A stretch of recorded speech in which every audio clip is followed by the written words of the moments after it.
Good morning everyone. सो कल हम लोगों ने बात किया था about the update and the strategy और द जेआईसी मीन्स कि उसका प्रीलिम्स का रिजल्ट कब तक आने वाला है। So let us talk about the 2 days thing.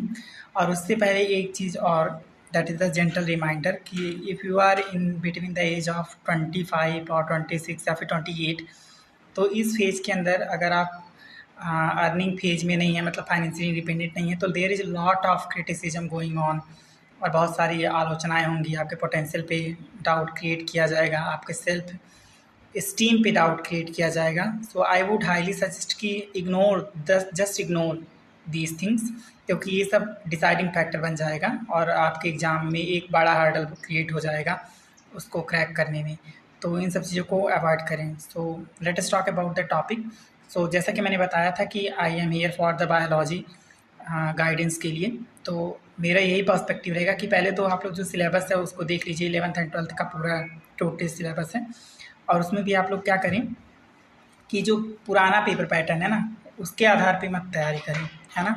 कि जैसे टैक्सोनॉमी को शुरू कर रहे हैं उसको मत करें, अब थोड़ा नए सिरे से शुरू करें, मतलब थोड़ा पैटर्न चेंज करते हैं। जैसे कि जेनेटिक्स हो गया, बायोटेक्नोलॉजी हो गया, सेल बायोलॉजी हो गया, है ना, बायोमॉलिक्यूल्स हो गया। इस तरीके से इन सब चीज़ों को पहले कवर करें, क्योंकि ये सब चीज़ें ज़्यादा वेटेज भी रख रही हैं और मेंस में जहाँ से क्वेश्चन भी बनते हैं वो यही सब टॉपिक हैं जहाँ से ज़्यादा क्वेश्चन बनता है, ना कि वो प्लांट किंगडम से और एनिमल किंगडम से। ठीक है, वहाँ से रेयरली इक्का दुक्का क्वेश्चन बनेगा। जैसे कि फॉर एग्जांपल इसमें हुआ था हमारा जो LT ग्रेड का मेंस हुआ है, उसमें अगर देखेंगे आप लोग पेपर उठा के, तो मेंस में क्वेश्चन ही नहीं बना। सिर्फ एक चीज़ बना भी था, वो भी शॉर्ट में पूछा था 8 नंबर में, डिफरेंस बिटवीन प्लेटिहेल्मिंथेस एंड देन मेटोहेल्मिंथेस। तो क्या ही मतलब है, उससे अच्छा आप अपना ये जो एरियाज़ मैंने भी गिनाए हैं इसी को ही सबसे पहले कवर करिए। और चूँकि आज डेट है 15 जुलाई, ठीक है, तो ऑलमोस्ट बहुत सारा टाइम स्पॉयल हो चुका है। कभी भी GIC प्रीलिम्स का जो रिजल्ट है वो अपडेट हो सकता है और इसका तो मेंस का डेट भी पहले से ही आउट है कि 30 अगस्त है। तो डेट का पता नहीं वो निर्धारित समय पे होगा कि नहीं, वो चीज़ें अपने हाथ में भी नहीं है। अपने हाथ में सिर्फ एक चीज़ है कि डेडिकेटेड होकर कंसिस्टेंट होकर प्रिपेयर किया जाए, है ना। तो माई पॉइंट इज़ दैट कि अपनी एनर्जी को चैनलाइज करें और अच्छे से प्रिपेयर करें for the examination GIC mains के लिए।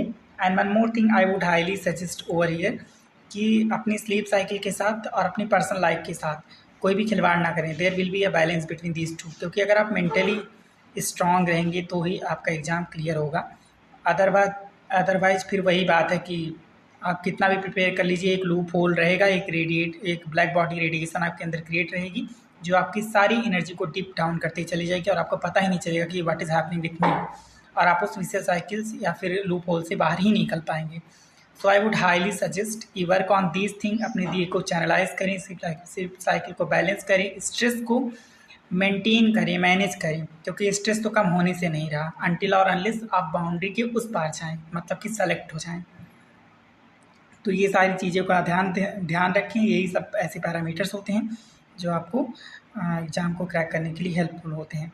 और जैसा मैंने अभी फिर से I am going to repeat, जैसा मैंने बोला स्टार्टिंग में वीडियो की कि सिलेबस को थोड़ा इस तरीके से, नए तरीके से, उसको क्या बोलते हैं, पेपर को एनालाइज करते हुए करिए, क्योंकि इसका जो मेंस है ना 2021 में पहली बार हुआ था, तो पेपर पैटर्न बहुत ही सड़ा आया था, मतलब पेपर बहुत ही एकदम ही निम्न क्वालिटी का था। बट ऐसा इस बार नहीं होने वाला है ना। इस बार पेपर को थोड़ा वो लोग और भी स्ट्रिक्ट लेवल पे जाएंगे, क्योंकि नंबर ऑफ़ वैकेंसी ही कम है।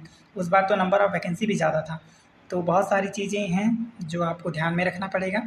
And one more thing at the end I would say कि just believe in yourself, do your work with transparency and loyalty. अपने साथ लॉयल रहिए, खुददारी के साथ काम करिए एंड पॉजिटिव रहिए, निगेटिविटी से दूर रहिए, है ना। निगेटिविटी वैसे तो क्रिएट हो ही जाता है, लेकिन फिर भी आई वुड से कि निगेटिविटी से दूर रहिए, अपने आप को बाधित करिए, रिस्ट्रिक्ट करिए, चैनलाइज करिए अपनी एनर्जी को, और इस तरीके से आपका एग्ज़ाम क्लियर हो जाएगा। So this is all about from my side regarding to the GIC mains biology के गाइडेंस के लिए।